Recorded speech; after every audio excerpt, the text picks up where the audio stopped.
नमस्कार। Dhirendra Pundir news point में आप सभी का एक बार फिर से स्वागत है। आज फिर हमारे साथ जुड़ रहे हैं भाऊ तोरसेकर जी। आपको मालूम है कि इस बार के चुनाव में अगर किसी से सही हम लोग सुन पाए चुनाव का कारण, चुनाव की व्याख्या, चुनाव किस तरह हुआ, तो भाऊ तोरसेकर कम से कम ऑन रिकॉर्ड में है, सब चीजों पर है। हमारे पास भी हफ्ते भर पहले वो बता चुके थे कि 200 तक पहुंच सकती हैं सीटें, कांग्रेस दाहीं पर नहीं जाएगी। लेकिन आज हम उससे आगे की बात कर रहे हैं। इस पूरे चुनाव में जिस तरह से ओवैसी की टीम के लोग, ओवैसी तमाम लोग बैंड बाजा बजाकर, खुद अख्तरुल जमान जो है, जो इस बार फिर से जीत गया है पूर्णिया से, वो अपने बैंड बाजे के साथ लालू प्रसाद यादव के घर गया ताकि उनको सिर्फ 6 सीट दे दी जाए और वो चुनाव लड़ लें, ये तमाम चीजें। और लेकिन तेजस्वी को मालूम था वो वक्फ बिल फाड़ देंगे, रद्दी की टोकरी में फेंक देंगे और इस सब से चुनाव हो जाएगा। लेकिन इस बार हम लोग देख रहे हैं सबसे कम मुस्लिम रिप्रेजेंटेशन, आज तक का सबसे कम इस बार हुआ है। क्योंकि भाऊ उस पर बोले, मैं उससे पहले आप लोगों को सिर्फ ये बता दूं कि बिहार उन राज्यों में से है हिंदुस्तान के जहां मुख्यमंत्री रहा है कोई मुस्लिम। अब्दुल गफूर इकलौते सीएम रहे हैं वहां के लंबे समय। मैं कहूंगा कि लोगों ने क्या, लेकिन मैं पहले आपको लोकसभा में बाद में बताऊंगा, पहले वो पैटर्न बता दें ताकि उस पर भाऊ ये बता पाए कि आखिर ये आया कैसे। क्योंकि हम लोगों को ये समझ में नहीं आ रहा कि वो पूरी कोशिश कैसे की, कैसे वो तो बहुत जबरदस्त तरीके से मुस्लिम वोटों के लिए माई समीकरण था, वो कैसे टूटा। 1962 में 21 लोग जीते थे माफ कीजिए। 2015 में 2005 फरवरी, यानी जब सबसे ज्यादा अगर बात करें तो 34 जीते हैं, जो 1985 में जीते थे। उसके बाद 24 और पिछले साल भी 19 विधायक जीते थे, 2015 में 24, 2020 में 19, और लेकिन इस बार ये सबसे कम यानी 11 पर रह गए। ये आखिर गुत्थी क्या है, मैं समझता हूं भाऊ तोरसेकर जी। ये तो अगर आपको बहुत बहुत नमस्कार, और तमाम दर्शकों की तरफ से भी आपको बहुत नमस्कार। आप इस गुत्थी को कैसे देखते हैं? हम लोगों के लिए ये गुत्थी कैसे सुलझे कि मुस्लिम वोटर के लिए सबसे ज्यादा वायलेंट और सबसे ज्यादा वोट एकजुट होकर कर रहे थे मुस्लिम। अगर आप पिछला ट्रेंड देखें 2014 से, लगभग 90% वो एक पार्टी को चूज करके दे रहे हैं। तो ये कैसे ट्रेंड हुआ है? जी बाबू जी। पहली तो बात तो यही तो समझना जरूरी है, जो चुनाव हो गया, परिणाम आ गए, बस उसमें ये गलती हो गई थी, वो गलती हो गई थी, वोट चोरी हो गई थी, ये सब चर्चा विश्लेषण में चल रही है। मुझे अजूबा ये लगता है कि क्या हम चुनाव के नतीजे और चुनाव समझना चाहते हैं या लोगों को और उलझाना चाहते हैं। एनालिसिस वो होता है कि जो गुत्थी सुलझाने की कोशिश करता है। अब एक्चुअली आपने ये विषय छेड़ा है, मेरा नहीं है, मेरे दिमाग में नहीं था। मैंने आपका वो वीडियो देखा कि भाई पहली बार मुस्लिमों के वोट, मुस्लिमों का रिप्रेजेंटेशन कम हुआ है। आपको अजीब लगेगा कि ये जो 20 साल पहले जब त्रिशंकु विधानसभा हुई थी, उस वक्त लालू और कांग्रेस मिलकर बहुमत नहीं हो रहा था और नीतीश और बीजेपी मिलकर वो नहीं हो रहा था, क्योंकि कुछ 27-30 वगैरह या ऐसे आसपास एमएलए रामविलास पासवान के थे। 29 रामविलास पासवान किसी भी तरीके से बीजेपी को सपोर्ट करने वाले नहीं थे। वो लालू को ही सपोर्ट करने वाले थे, लेकिन उन्होंने एक शर्त लगाई थी कि मुस्लिम मुख्यमंत्री बनाओ, तो लालू ने नहीं किया था, उनको राबड़ी को ही करना था। और इसलिए 2 महीने बाद एक बार की बैठक के बिना वो विधानसभा बर्खास्त हुई थी। फिर नवंबर अक्टूबर में दोबारा बर्खास्त एक चुनाव हो गया और उसमें इनको क्लियर बहुमत मिल गया, बीजेपी और इनको। लेकिन पासवान की मांग थी मुस्लिम मुख्यमंत्री करो लालू के पास। तो ये हुआ एक बात। दूसरी बात, अपने अब्दुल गफूर की बात की। बहुत सारे राज्य क्या बोलते हैं, असम में तैमूर सुल्ताना नाम की मुख्यमंत्री मुस्लिम रही है। राजस्थान में बरकतुल्ला खान मुख्यमंत्री रहे। हमारे महाराष्ट्र में अब्दुल रहमान अंतुले मुख्यमंत्री रहे। केरला में तो जो 77 के बाद जो कांग्रेस प्रणीत आघाड़ी बनी, फ्रंट बनी, गठबंधन बना, उसके भी एक मुख्यमंत्री, मुझे नाम याद नहीं आ रहा है, वो मुस्लिम मुख्यमंत्री थे और मुस्लिम लीग के मोहम्मद कोया तो मुख्यमंत्री मुस्लिम रहे। बात, और जम्मू कश्मीर में तो हमेशा मुस्लिम मुख्यमंत्री रहा। बात वो नहीं है, बात ये है कि मुस्लिम और दलित हमारा गुलाम है। इस ढंग से जो सेकुलर सोचते हैं, मैं सिर्फ कांग्रेस पर आरोप नहीं कर रहा हूं, मैं सब सेकुलर पार्टियां समझती है कि मुस्लिम को तो लाचार है, उसको तो बीजेपी के खिलाफ रहना है, क्योंकि बीजेपी हिंदुत्व के खिलाफ, हिंदुत्व वाली पार्टी है, और मुस्लिमों को इस्लाम बचाने के लिए बीजेपी के खिलाफ वोट देना पड़ेगा, तो हमसे कोई दूसरा चारा है नहीं। ये जो माइंडसेट है उसको इस चुनाव में धक्का लगा है, और इसके लिए आज ही धक्का लगा ऐसा मैं नहीं मानता। उसका भी एक कारण है कि पिछले मानो 10-15 साल से ओवैसी इसे ये नैरेटिव लेकर लगे हुए हैं। मुझे याद है पहली बार जो ओवैसी निकले थे उसको अब 13-14 साल हो गए। बाला साहब की डेथ हो गई, बाला साहब ठाकरे की, जिनकी आज पुण्यतिथि है 17 नवंबर 2012। उसके एक साल पहले पहली बार हैदराबाद से निकलकर ओवैसी ने पहला चुनाव लड़ा था, तो महाराष्ट्र में नांदेड़ विधान महापालिका का, नगर पालिका का चुनाव कॉरपोरेशन का लड़ा था, और उनके अच्छे खासे कारपोरेटर चुनकर आए थे कांग्रेस को पीछे ढकेलकर। तो उसके बाद से उन्होंने एक रट लगा रखी है कि मुस्लिमों की अपनी पार्टी होनी चाहिए। ये हमको कुर्सियां लगाने वाले, दरी बिछाने वाले समझते हैं, इनको छोड़ो, अपनी मुस्लिमों की पार्टी होनी चाहिए। और ये लगाकर नैरेटिव वो चल रहे थे, और मैं मानता हूं कि बिहार में उनको अच्छी सफलता मिली है। पिछली बार उनके 5 एमएलए आए थे, उसमें से 4 एमएलए शायद जेडीयू और उसने भगाए थे, लेकिन फिर से उन्होंने 4 उसी स्थान से, उसी चुनाव क्षेत्र से ओवैसी ने 5 या कुछ चुन कर लाए हैं, तो उनका नैरेटिव चल गया। तो इसका मतलब ये कि बहुत सारी जगह उन्होंने वोट कटुआ काम किया, या आरोप हो सकता है, होने दो, कोई बात नहीं। बात यह है कि वो सिर्फ 6 सीटें मांग रहे थे, गठबंधन के पास वो 6 सीटें मांग रहे थे, और कांग्रेस 70 सीटें मांग रही थी। आप 6 सीट नहीं दिए, और गठबंधन की हालत देखो, और वो 6 सीट मांग रहे थे। अगर वो 6 सीटें उनको दी जाती ओवैसी को, तो जो कुछ वोट कटुआ आप बोल रहे हैं, 25-30 सीटें तो आपकी बढ़ जाती, बहुत सारी बढ़ती, सत्ता आती है, ऐसे नहीं मानता। लेकिन जो नैरेटिव लेकर ओवैसी चल पड़े हैं पिछले 10-12 साल से, वो अब प्रभाव डालने लगा है। वो देखते हैं हम, 12 साल निकल गए, पर लेकिन एक बात है कि ये इंसान डटा रहा, एक आइडिया लेता है, एक नैरेटिव लेता है, हर हफ्ते हर महीने नैरेटिव नहीं बदलता, बिल्कुल नहीं बदलता। तो इन्होंने सबक सिखाया, और ये सबसे बड़ा सबक मैं मानता हूं कि ममता के लिए भी है और अखिलेश के लिए भी है। इसका कारण ये है कि पिछले विधानसभा चुनाव में ना अखिलेश ने उनको साथ लिया था, ना ममता ने लिया था, हार गए थे बुरी तरह से। यूपी में हो या बंगाल में हो, दोनों जगह उनको कोई सक्सेस नहीं मिला था, सिर्फ सीमांचल में मिला था।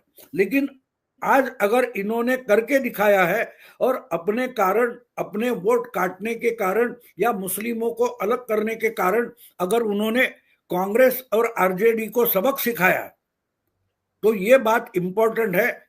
और सबके लिए, सिर्फ कांग्रेस, समाजवादी पार्टी या ममता के लिए नहीं मैं मानता हूं कि हर चुनाव का जो रिजल्ट होता है, नतीजा होता है, वो सब पार्टियों के लिए एक सबक होता है। मैं आपको और याद दिला दूं, आप तो यूपी के हो, 2012 में जब समाजवादी पार्टी को बहुमत मिला था और मायावती हार गई थी, सत्ता गंवा बैठी थी, तो भी मायावती के कुछ 70 से ज्यादा एमएलए थे और समाजवादी 212 वगैरह लेकर आई थी।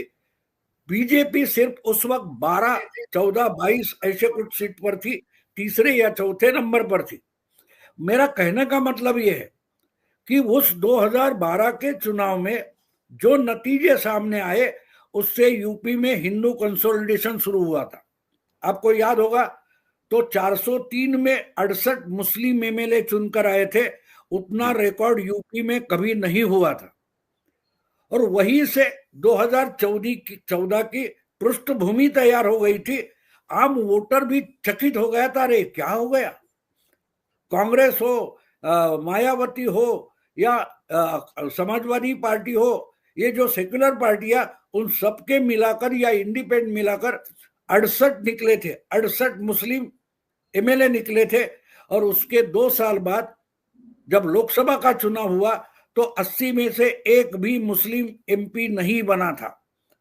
तो ये 12 और 14 ये 2 नतीजे हम सामने रखे तो उसमें से बड़ा सबक ये था कि अगर एक तरफा वोटिंग हो जाता है तो उससे, यानी हिंदुओं का हो या मुस्लिमों का हो, तो उससे वोटिंग पैटर्न पर बड़ा प्रभाव होता है कि अरे इनकी प्रतिशत कितनी है। यूपी में मुझे मालूम नहीं, लेकिन 20-22 के आसपास शायद मुस्लिमों की 25 तक ये हो सकती है, लेकिन इनका 19%। हाँ 19% है। तो 19% का मतलब ये होता है कि ये स्कैटर्ड होकर भी, फैले हुए बिखरे हुए होकर भी अगर 68 सीटें आई है तो ये पूरी राजनीति प्रभावित करेंगे। ये झटका था हिंदू वोटर्स को, जात पात में फटे हुए टूटे हुए हिंदुओं को। तो बटेंगे तो कटेंगे कैसे, ये 2012 का सबक था, जो जिसको शब्द दे दी है हमारे योगी आदित्यनाथ ने, लेकिन वो वहां लोगों के दिमाग में आ गया। और मैं मानता हूं कि वहीं से ये शुरू हो गया था। अब ये मुस्लिमों में शुरू हो गया कि ये हमें सिर्फ इस्तेमाल की चीज समझते, हमको हमारी पार्टी चाहिए भले छोटी हो। अब केरला में छोटी सी मुस्लिम पार्टी होगी लेकिन वो प्रभावी रही वहां की राजनीति में। तो आज जो बिहार का नतीजा आया उसके बाद मैं एक बोलूंगा कि देश में एक मुस्लिम पार्टी बनेगी। मैं ये नहीं मानता कि वो मुस्लिम लीग जैसी होगी, लेकिन इन रियल सेंस मुस्लिमों को डराकर वोट मांगना बंद हो जाएगा। अगर ओवैसी की ताकत बढ़ती है तो उसका फायदा बीजेपी को भी होगा। ओवैसी जितना तगड़ा होगा उसकी रिएक्शन बीजेपी को हिंदू वोट में मिलेगी। तो सबक ये लेना जरूरी है। जी जी, चूंकि भाऊ ने बहुत ही अच्छे से बताया, मैं उसको डाटा से कर दूं, क्योंकि जो वो कह रहे हैं वो डाटा उसको रिफ्लेक्ट कर रहा है। और मुझे मालूम है कि भाऊ ने ये डाटा अभी इस तरह से नहीं देखा है, इसके बावजूद उनके पास ये नब्ज बिना डाटा देखे है जो डाटा में रिफ्लेक्ट हो रही है। क्योंकि जो चुनाव आयोग की अगर हम लोग साइट देखते हैं, सीमांचल में आरजेडी का वोट शेयर घट गया है। अगर हम लोग सिर्फ सीमांचल की बात करें जहां ये सबसे ज्यादा संख्या है, और जो कूचा धामन जैसी जगह जहां 77% मुस्लिम वोट है, वहां अगर हम करें तो वो बताता है कि जो 2025 में आरजेडी का वोट था वो 40% था, वो 25 से 35 रह गया। और एआईएम के वोट काटने की वजह से मुस्लिम वोट जो 40 से 60% वाली सीटों पर था, कांग्रेस को सिर्फ 40-45 ही सीट परसेंट मिला, एआईएम को 20 से 30% और एनडीए को 20, यानी आरजेडी ने कुल इस सब में मिला के 1-2 ही सीट जीती है। यानी अगर हम लोग ये एक बार डाटा मैं बता देता हूं, फिर अगला सवाल करता हूं कि जनता दल यू ने 4 सीटों पर मुस्लिम लड़ाए थे इस बार, जिसमें से 1 जीता है। लोक जनशक्ति पार्टी ने 1 से लड़ाया था, वहां 1 भी नहीं जीता। राजद ने इतना नीचे ला दिया उनका जो जीतने का शेयर है वो, क्योंकि 18 टिकट दिए, महज 3 जीते हैं। कांग्रेस के जरूर 2 जीते हैं, एमआईएम ने 25 सीटों पर लड़कर 5 जीत लिए हैं। तो ये जो एक अलग जो वो कह रहे हैं कि जल्द ही ये अंतर दिखाई देगा, वो दिख रहा है। तो लेकिन कांग्रेस जो पूरी कोशिश कर रही है, देखिए आप कांग्रेस को अगर हम देखेंगे वफ्द से लेके तमाम चीजें, राहुल गांधी अपना ऐसा मुझे लगता है कि खाना खाना भूल सकते हैं, पानी पीना भूल सकते हैं, लेकिन हर बात में मुस्लिमों पर हुआ अत्याचार या वक्फ इसको नहीं भूलते हैं। तो मुस्लिम उनके इन अत्याचारों की कहानी को सुन क्यों नहीं रहे हैं, उनके साथ वोट क्यों नहीं जा रहा है, वो कहां जा रहा है दादा? देखिए, एक बात आप समझ लो कि ये ओवैसी मुस्लिमों के वोटों पर राजनीति करते। कांग्रेस, समाजवादी पार्टी या जो कोई सेक्युलर पार्टी थे, वो भी मुस्लिमों की वोट बैंक के लिए राजनीति करते, लेकिन दोनों में एक बहुत बड़ा इंपॉर्टेंट फर्क है। और वो फर्क ये है कि यही ओवैसी है जिन्होंने ऑपरेशन सिंदूर का समर्थन किया था, और मुस्लिम वोट मांगने वाले बाकी सब सेक्युलर पार्टियां हो, हिंदू लीडर वाले सेक्युलर पार्टियां हो, उन्होंने ऑपरेशन सिंदूर पर विश्वास नहीं दिखाया था। ये फर्क समझो आप। तो मैं ओवैसी की ताकत बढ़ने के लिए क्यों बोल रहा हूं, बढ़ना चाहिए ऐसा मुझे क्यों लगता है कि ये राष्ट्रवादी मुस्लिम पार्टी बन सकती है। इन्होंने ऑपरेशन सिंदूर का समर्थन किया, बाकी सारी पार्टियां मुस्लिमों के बारे में नहीं बोलती, वो पाकिस्तानी मुस्लिमों के बारे में बोलती। तो ये फर्क जो है, ये दिखाई दिया कि मुस्लिमों में जो मत परिवर्तन हो रहा है कि हम इंडियन हैं, हम मुस्लिम हैं, हम अब बीजेपी के खिलाफ रहेंगे, हिंदुत्व के खिलाफ रहेंगे, लेकिन इंडिया के खिलाफ नहीं रहेंगे। ओवैसी की ताकत बढ़ती है, वोट बढ़ते हैं, तो उसमें एक अच्छी बात अगर कौन सी होगी, तो वो राष्ट्रवादी मुस्लिम बना रहा है, मैं उसका समर्थन करूंगा। ये अब समझ लो। देखो, और जो जो मुस्लिम वोट पर चलने वाली राजनीति करने वाली पार्टियां हैं, उनकी ताकत घटती है इस चुनाव में। वो हर पार्टी ने, एक पार्टी उसमें नहीं मिलेगी कि जिसने ऑपरेशन सिंदूर का समर्थन किया। ओवैसी तो एक डेलीगेशन में अरब देशों तक गए, मुस्लिम देशों में गए, ऑपरेशन सिंदूर की जरूर क्या थी, वो भी मुस्लिम देशों में जाकर समझाने की कोशिश की। मोदी का खुला समर्थन किया, बीजेपी का समर्थन नहीं किया, मोदी का नहीं, बल्कि ऑपरेशन सिंदूर का समर्थन किया, और उसका परिणाम उनको मिला है। तो वो परिणाम मेरे लिए इंपॉर्टेंट है, क्योंकि वो अगर मुस्लिमों को राष्ट्रवादी बना रहे, ये कहां आपने सुना? क्यों नहीं आप सही ढंग से देखना चाहते? कितने एनालिस्ट है, कोई किसी ने ये, हाँ, ये उसने मुस्लिमों के वोट काटे, कांग्रेस के वोट काटे या आरजेडी के वोट काटे, वो सब बोल रहे, लेकिन इसके पीछे ऑपरेशन सिंदूर के समर्थन के बावजूद बड़ी संख्या में मुस्लिम सीमांचल के या और कहीं जो बिहार में उन्होंने चुनाव लड़ा, वहां के बहुत बड़ी संख्या में, मेरा ख्याल है कुछ 1.5 या 2% उनको वोट मिले हैं। हाँ, तो वो बड़ा बदलाव मुस्लिम वोट में हो रहा है, उसका मैं और सब जो राष्ट्रवादी है उनको समर्थन करना चाहिए, स्वागत करना चाहिए। वो बीजेपी के साथ रहे, खिलाफ रहे, मुझे उससे क्योंकि बीजेपी मेरी पार्टी वगैरह मैं नहीं मानता, मैं राष्ट्रवादी हूं, मैं राष्ट्रवादी हूं। और इसलिए अगर ओवैसी मुस्लिम पाकिस्तानवादी होने चाहिए, इस ढंग से राजनीति नहीं करते, तो मैं मानता हूं कि उनको उनके विजय का स्वागत करना चाहिए। और अगर कांग्रेस वगैरह ये समझना चाहते हैं, सबक लेना चाहते हैं, तो सबसे बड़ा सबूत ये है कि आपके खिलाफ मुस्लिम, हिंदू तो गया ही, हिंदू गया, आरजेडी हो या बाकी जो इंडिया अलायंस के पॉलिटिकल पार्टियां हैं, उनके खिलाफ हिंदू जा रहा है तो जाएगा ही, जात पात के तौर पर रहा बचेगा, लेकिन जा रहा है तो उसका कारण अपने ऑपरेशन सिंदूर पर शक जताया था। और एक इंसान है जो मुस्लिम है लेकिन राष्ट्रवाद की बात कर रहा है, तो उसके साथ अगर मुस्लिम जा रहे हैं तो ये राष्ट्रवाद की ताकत बढ़ा रहा है, ये समझना। लेकिन यहां तक एनालिसिस होगा ही नहीं, ऊपर चीज देखते हैं, बस ये आंकड़े पकड़ो, ये आंकड़े पकड़ो, ये डेटा पकड़ो, वो डेटा पकड़ो। अरे कागज पर आप किसी की स्वास्थ्य का अंदाज नहीं बना सकते, उसकी नब्ज पकड़ो, उसके टेम्परेचर हाथ लगा के देखो, हाथ लगा के यहाँ देखो। आप डेटा पर काम करोगे तो नहीं चलेगा। डेटा मदद करता है लेकिन डेटा सेहत नहीं होती, ये बात समझो। आपके पास मेडिकल पेपर्स रहेंगे, उसमें डेटा रहेगा, लेकिन अभी का मैं बोल रहा हूं, उस वक्त का मेरी सेहत का डेटा कहीं भी उपलब्ध नहीं है। वो ढूंढना पड़ता है, चेक करना पड़ता है।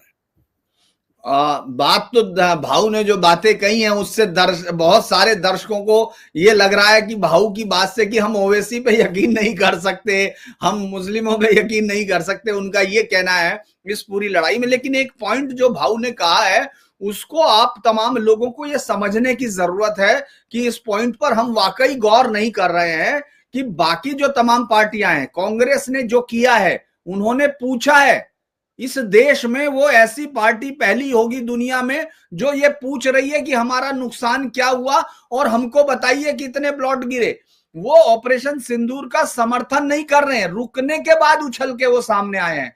ओवैसी ने जिस तरह बाहर की जमीन पर समर्थन किया, ये बात आप उससे, मैं भी हो सकता है, मुझे भी ऐसा लग सकता है कि यार ये ओवैसी शायद वो कर रहा है, अलहयाल कर रहा है या गलत बोल रहे हैं या दिखाने की कोशिश कर रहे हैं।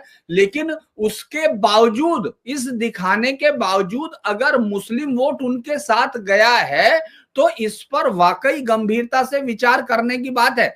ये बात समझने की जरूरत है कि आखिर ऐसा क्या वजह हो रही है कि जो मुस्लिम कांग्रेस जो ऑपरेशन सिंदूर के खिलाफ सवाल उठा रही है, तमाम लोग सबूत मांग रहे हैं, लेकिन ओवैसी ऑपरेशन सिंदूर का जाके बचाव कर रहे हैं, पाकिस्तान को आतंकवादी भिखारी देश बता रहा है। इसके बावजूद भी मैं कह रहा हूं वो देखने के लिए बता रहा, लेकिन ये तो इंटरेस्टिंग डाटा एनालिसिस की बात नहीं है। ये बिल्कुल सही बात है कि डाटा नहीं, ये देखिए कि ऑपरेशन सिंदूर का समर्थन करके भी अगर वो मुस्लिम वोटों को हासिल कर रहा है तो ये रास्ता किधर जा रहा है। ये बड़ा इंटरेस्टिंग पॉइंट है। थोड़ा धीरेन्द्र, मैं समझाता हूँ।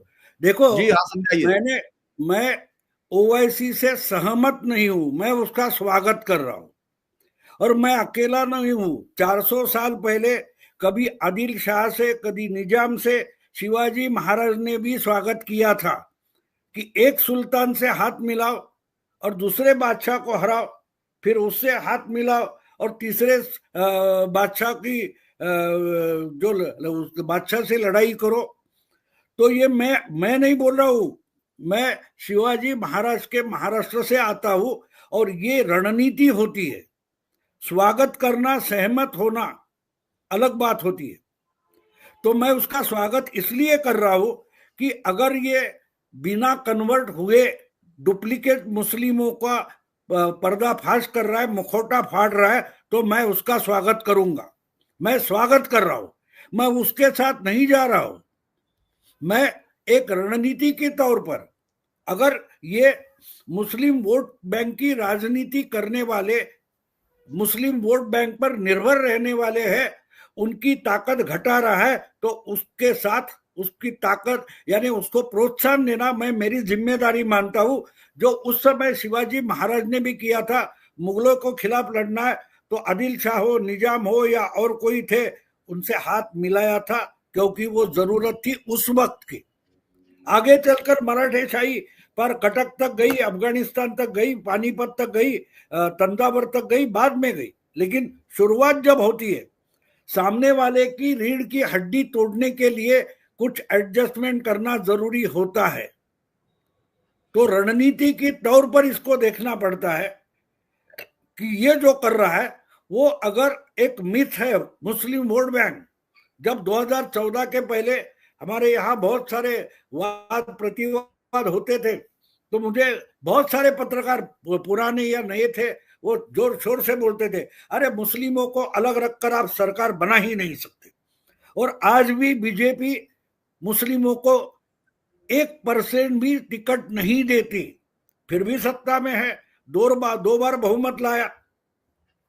तो ये जो मिथ है, मुस्लिमों को अलग रखकर मुस्लिम के वोट ना लेकर भी आप सत्ता में आ सकते हैं, ये मिथ तोड़ा था 2014 के चुनाव में।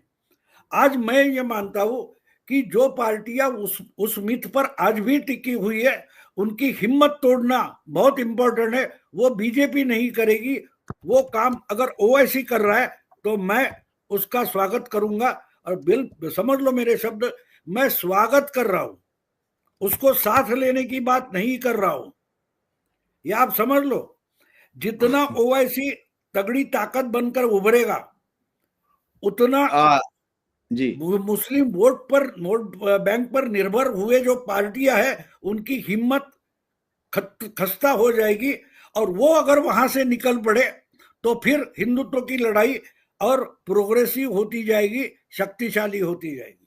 ये तो बहुत ही बेहतर तरीके से मुझे लगता है अब आप लोगों के सबके कंफ्यूजन दूर हुए होंगे, क्योंकि मैं भी सोच रहा था कि भाऊ आखिर, चूंकि मैं भी आप ही दर्शकों के एक हिस्सा हूं, लेकिन उन्होंने बहुत बेहतर तरीके से समझाया दरअसल खतरा क्या है। आप लोग खतरा समझिए, खतरा ये नहीं है कि मुस्लिम साहब के खिलाफ या वो बोल रहा है, वो तो सब दिख ही रहा है। खतरा यह है कि जो जातिगत आधार पर एक जाति को रहन पे रख के जातिवादी नेता, क्षेत्रवादी नेता या भाषाई आधार पर ताकतवर हुए नेता हिंदुओं के अंदर के बंटवारे को मुस्लिम वोटों के साथ जोड़ के, और उसके लिए वो देश को तोड़ने के जैसे बयान देते हैं। वक्फ बिल इसलिए फाड़ते हैं, जबकि वक्फ बिल का संशोधन कानून बनाता है, लेकिन उनको लगता है कि इससे मुसलमान खुश होगा।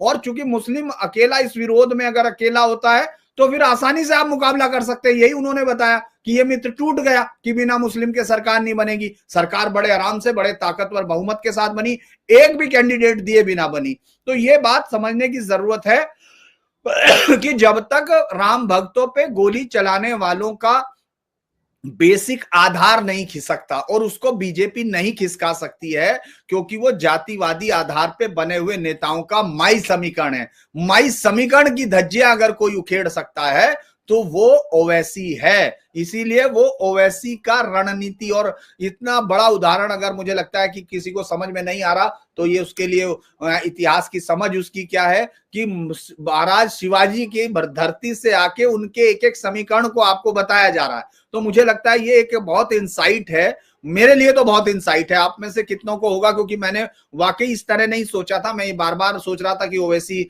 जो कमलेश तिवारी के सर कटने पे खुश होता है कि मारा गया साला और तमाम चीजें, ये सब चीजें, लेकिन उसका एक हमारी सोसाइटी में जो हिंदुओं को समझना है, जो शत्रु बोध में ये कोशिश की गई थी कि समझें कि रणनीति क्या होती है, रणनीति कैसे बनाई जाती है, ये कम से कम अब आप ये आज मैं इसको पाठशाला कहता हूं। मेरे साथ जब भी भाऊ आते हैं तो मैं इसको भाऊ की पाठशाला ही कहता हूं, और खुद भी दर्शकों के साथ एक स्टूडेंट की तरह ही होता हूं। देखिए अब मुझे लगता है कि अब हम आगे की तरफ चले। भाऊ ये लड़ाई है, सपोज कीजिए कि ये ओवैसी, अब चूंकि अब दर्शकों के सारे सवाल ज्यादातर आपसे जो पूछना चाहते हैं सब आपको बंगाल ले जाना चाहते हैं। हे पार्थ अब रथ को बंगाल की तरफ ले चलो, वहां कौरव सेना के एक एक रथी का भी हिसाब बराबर करना, वो सब लोग चाहते हैं कि बंगाल का क्या होगा। क्योंकि अगर इस तरह से मुस्लिम पॉलिटिक्स पे अगर हम सबसे कहीं इंपैक्ट ज्यादा देख रहे हैं तो दो जगह में दिखता है। असम में तो तोड़ दिया, असम में उस प्रभाव को तोड़ दिया, जबकि वहां सबसे ज्यादा 34% मुसलमान हैं। लेकिन बंगाल में 31% मुसलमानों के साथ लेके वो बुरी तरह से वहां हिंदूवादी ताकतों को, या पार्टी को हम छोड़ दें, हम राष्ट्रवादी ताकतों पे आते हैं, उनको बहुत बुरी तरह से वहां पीछा देखना पड़ता है।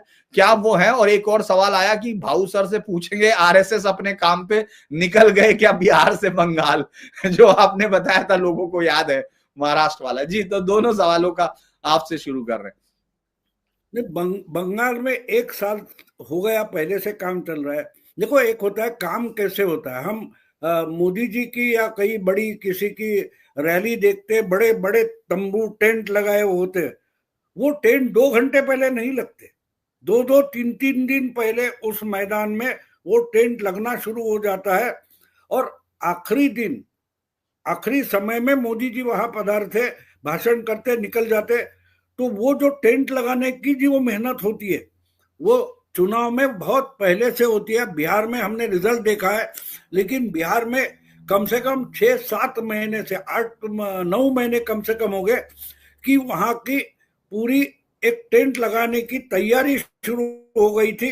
जब दिल्ली का चुनाव चल रहा था उस वक्त बिहार का प्लानिंग चल रहा था। तो इसलिए बात बंगाल की तो पहले से चल रही है, लेकिन आपको याद दिला दूं, जब 2019 का चुनाव था तो बीजेपी के 18 लोकसभा सीटें जीत कर आई थी। आपको मालूम है, याद है उस वक्त का बीजेपी का बंगाल का स्लोगन क्या था?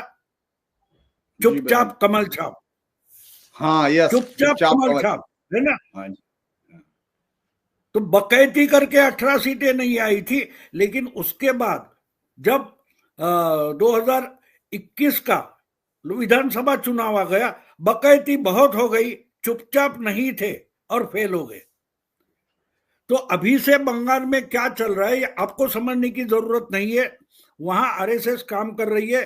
बीजेपी के बहुत बड़े सिंसियर कार्यकर्ता है जिनका नाम तक आपको मालूम नहीं, वो वहां जाकर बैठे, कोई गुजरात से गया, कोई महाराष्ट्र गया, कोई केरल से गया। तो ये बात समझ लो, इसकी चर्चा होने की जरूरत नहीं। मैं आपको हिंट दे रहा हूं कि बड़ा काम हो रहा है। और बंगाल, वेस्ट बंगाल की बात क्या कर रहे हो? बांग्लादेश में भी हमारे कुछ लोग, यानी पार्टी वगैरह नहीं, आर्मी के कुछ लोग पहुंचे, कमांडो पहुंचे, बहुत सारा काम चल रहा है। लेकिन आपको वो समझने की जरूरत नहीं, क्योंकि आपको समझकर आप कुछ भी नहीं करने वाले हो, लेकिन पाकिस्तान और बांग्लादेश उस पर काम शुरू कर देगा। और इसलिए जो जानकारी मेरे पास होती है, मैं वो जानकारी पब्लिक नहीं करता, क्योंकि समझने वाले को समझे ना समझे, दुश्मन को समझेगा ना, क्योंकि वो उस पर ध्यान रखता है। और इसलिए बंगाल में इसका बड़ा प्रभाव होगा। ये जो मैं बोल रहा हूं कि बांग्लादेश और बिहार, इसके सैंडविच में वेस्ट बंगाल का चुनाव है, ये आप समझ लो, तो होने वाला है। और इसके लिए जो जो टैक्स के आपको याद, आपको मालूम तक नहीं होगा कि ओवैसी ने इतनी 5 सीटें जीती बोल रहे हो। ओवैसी को भी बीजेपी के कुछ लोगों ने पिछले दरवाजे से मदद की है, क्योंकि ओवैसी जीतेगा तो एमवाई जो मुस्लिम यादव गठबंधन है वो टूटता है, और वो टूटते हुए हमने बिहार में देखा है। बहुत सारे यादव आरजेडी से टूटकर बीजेपी के तरफ वोट किए हैं, जेडीयू की तरफ वोट किए हैं, उसका परिणाम हम दिखता है। तो ओवैसी को भी मदद कभी कभी करनी पड़ती है, ताकि वो हमारे दुश्मन के दुश्मन की टांग खींचे। तो रणनीति ये आम लोगों की बात नहीं होती। हम सिनेमा नहीं देख रहे, हम एक्चुअली युद्ध देख रहे हैं, जो 400 सालों से 800 सालों से हम लड़ रहे। तो हमारे एंटरटेनमेंट के लिए ये शाहरुख खान या अमिताभ बच्चन या और किसी की फिल्म नहीं है। ये जीती जागती घटना हो रही है, वो देखो, समझने की कोशिश करो। नहीं समझे तो कम से कम चुप बैठो, वो भी आपका बड़ा योगदान होता है। कई बार ऐसा होता है ना कि आप समझाओ नहीं, आप चुप बैठो, तो भी बड़ा योगदान होता है।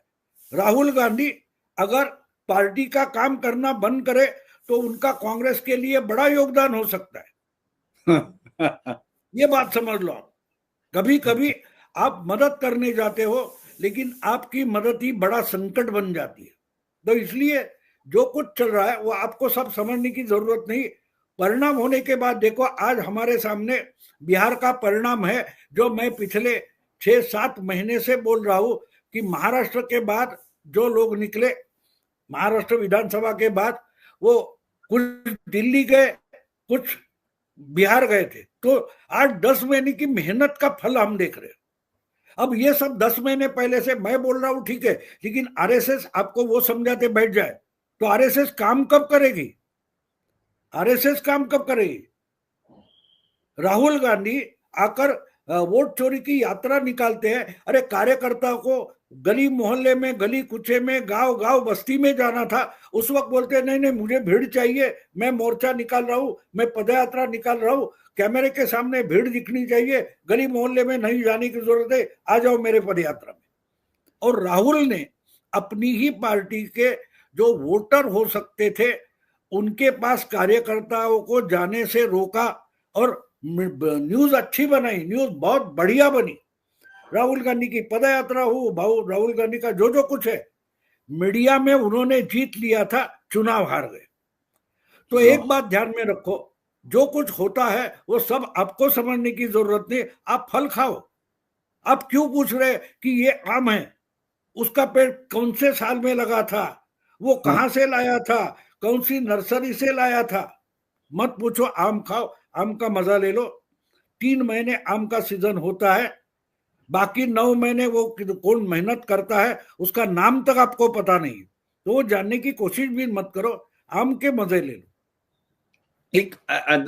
एक और भाऊ, ये जो कांग्रेस की ये जो कोशिश है वो बार बार मुस्लिम वोटों को लाना चाहती है अपनी तरफ। उसको मालूम है कि वो ब्राह्मण्स, दलित और मुस्लिम इस वोट के नाम पर बहुत लंबे समय तक राज करती रही। लेकिन इस पूरे चुनाव में राहुल गांधी की अपील मुसलमानों पर चल रही थी, क्या आपको लगा क्या क्या है वहां राहुल गांधी को? और आपने अभी एक और चीज आपने जिक्र किया था भाऊ कि कुछ ना कुछ मेल्ट डाउन हो रहा है। ये जो लगातार बीजेपी को कोसते हुई जो जमात थी उसमें से कुछ लोगों का आप जिक्र कर रहे थे, वो भी अद्भुत है दर्शकों के लिए, उसको भी समझने की जरूरत है कि वो स्वीकार कर रहे हैं लेकिन उसमें एक नकार कर रहे हैं, वो भी आप बताएंगे जी। एक बात है, देखो यही तो प्रॉब्लम है कि ब्राह्मण है, दलित है, ये है, मुस्लिम है, इस पर कांग्रेस चलती रही। बिल्कुल ये सरासर झूठ है जी। इन वोटों पर नहीं चली है कांग्रेस। कांग्रेस के सामने कोई चैलेंज था नहीं, इसलिए वो चलती रही 50 साल। कौन सी पार्टी थी कांग्रेस को हराने वाली? जनता पार्टी बनी, वो भी टूटी। जनता दल बनी, वो भी टूटी। 84 के बाद बीजेपी के, आरएसएस के कुछ बड़े नेताओं ने, अनुभवी नेताओं ने ये तय किया कि हमको 77 का जो जनता पार्टी, जनता आंदोलन का जो विरासत है वो उठाकर हमें अगले कदम चलना पड़ेगा। और 84 से लेकर 2014 यानी 30 साल के बाद उसका फल आते हमने देखा है। 84 में 2 सीटें आई थी बीजेपी की, 2। हाँ। तो उसके बाद उन्होंने तय किया कि हमको एंटी कांग्रेस वोट कंसोलिडेट करते जाना पड़ेगा, और वैसे चलते आ गए। जो कभी कांग्रेस के साथ गई, कभी बीजेपी के साथ आए, कभी आपस, वो सब पार्टियां मरती गई। तो ये राहुल गांधी फंसे हैं ऐसे।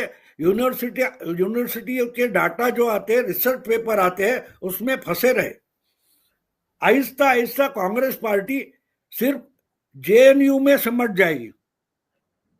जैसे आज सीपीएम है, सीपीआई है। सीपीआई और सीपीएम ये 2 बड़ी कम्युनिस्ट पार्टी हुआ करती थी। 3-4 राज्यों में उनकी सत्ता होती थी, 8-10 राज्यों में उनकी ताकत हुआ करती थी। आज ये पार्टियां सिर्फ जवाहरलाल नेहरू यूनिवर्सिटी में सिमट गई है, उसके बाहर कहाँ है मुझे दिखाओ। जो केरला में है वो विजयन की पार्टी है, उसका नाम सीपीएम है, लेकिन वो विजयन नाम के जो चीफ मिनिस्टर है वो अपनी ढंग से चलाते हैं, वो चल रही है, बाकी कहीं नहीं। तो यूनिवर्सिटी से आने वाले डेटा, उसके रिसर्च पेपर, उस पर चलने वाली पार्टियां डूबना तय है। और कांग्रेस को राहुल गांधी उसी तरफ ले जा रहे। अल्लाह वरु हो या वो क्या कन्हैया कुमार हो, ये क्या चीज है? इन्होंने पार्टी करके कुछ काम किया है? ये डायरेक्टली आकर नेता बने बैठे। या तो बाप कोई बड़ा राजकीय नेता था, या तो यूनिवर्सिटी के नेता थे। जनता से उनका कोई सरोकार कभी था ही नहीं। हाँ, उस पर जो पेपर्स बने हैं वो मुखदगत बोल सकते हैं, धड़ाधड़ बोल सकते हैं। देखो, अस्पताल में डॉक्टर जब, मेडिकल कॉलेज में डॉक्टर जब पढ़ता है, ज्ञान लेता है, तो वो ऑपरेशन करता है, वो मुर्दों पर करता है। मरे हुए डेड बॉडीज होते हैं ना, उस पर ऑपरेशन की शुरुआत करता है। लेकिन उसके बाद जब वो प्रैक्टिकल डॉक्टर होता है, प्रैक्टिस में आता है, तब वो सीनियर्स के हाथ में छुरी काटे, वो कैंचियां होती है, वो देने का पहले काम करता है। डायरेक्टली कोई ऑपरेशन करने वाला डॉक्टर आज तक पढ़ा नहीं है। वो पढ़ा तो मेडिकल कॉलेज में सब कुछ होता है, लेकिन जब एक्चुअल जिंदा इंसान पर ऑपरेशन होता है, तो जो नया डॉक्टर है उसको कैंची उठाने के लिए, रुई देने के लिए खड़ा कर देते। तो आहिस्ते आहिस्ते वो देखते देखते सीख जाता है, उसमें कॉन्फिडेंस आ जाता है। ये जो सब के सब है, इन्होंने किताबों में बहुत सारी बीमारियां पढ़ी है, ऑपरेशन किए हैं, लेकिन जिंदा बॉडी पर ऑपरेशन नहीं किया।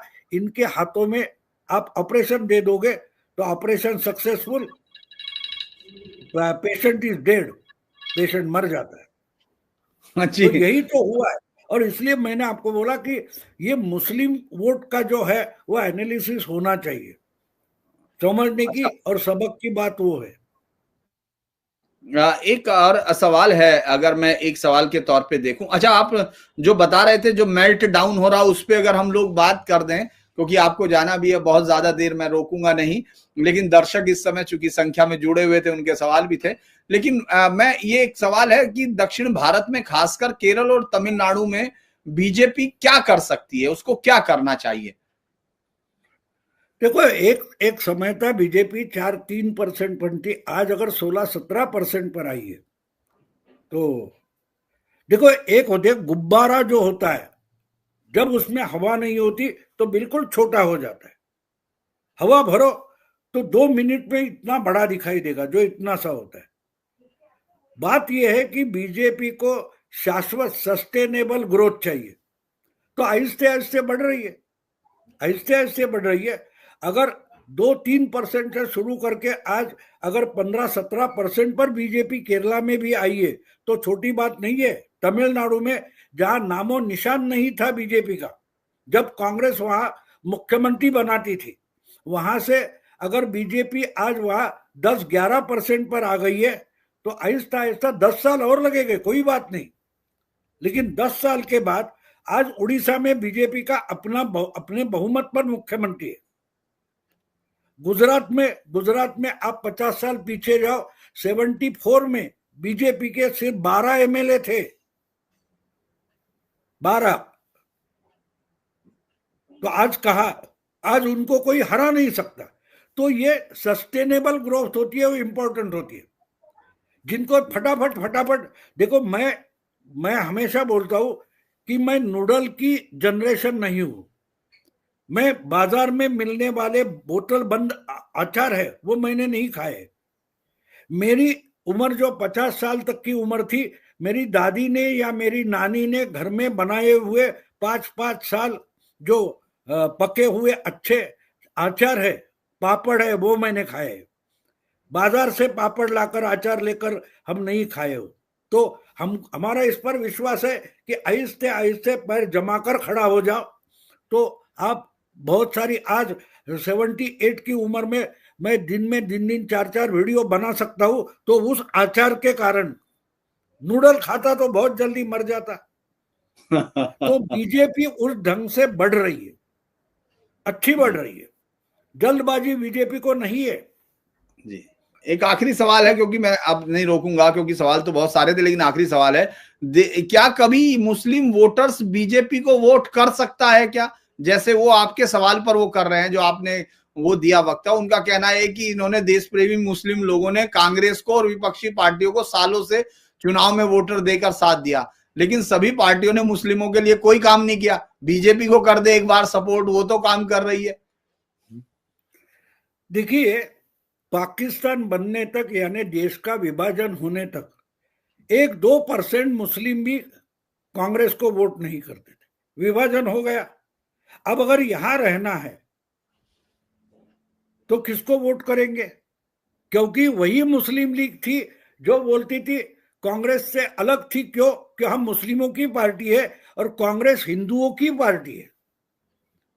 जब ये बाकी के सारे खत्म हो जाएंगे तो मुस्लिमों को सोचना पड़ेगा कि भाई सर्वाइवल हो करना है तो बीजेपी के साथ जाना पड़ेगा, आ जाएंगे, कोई बड़ी बात नहीं।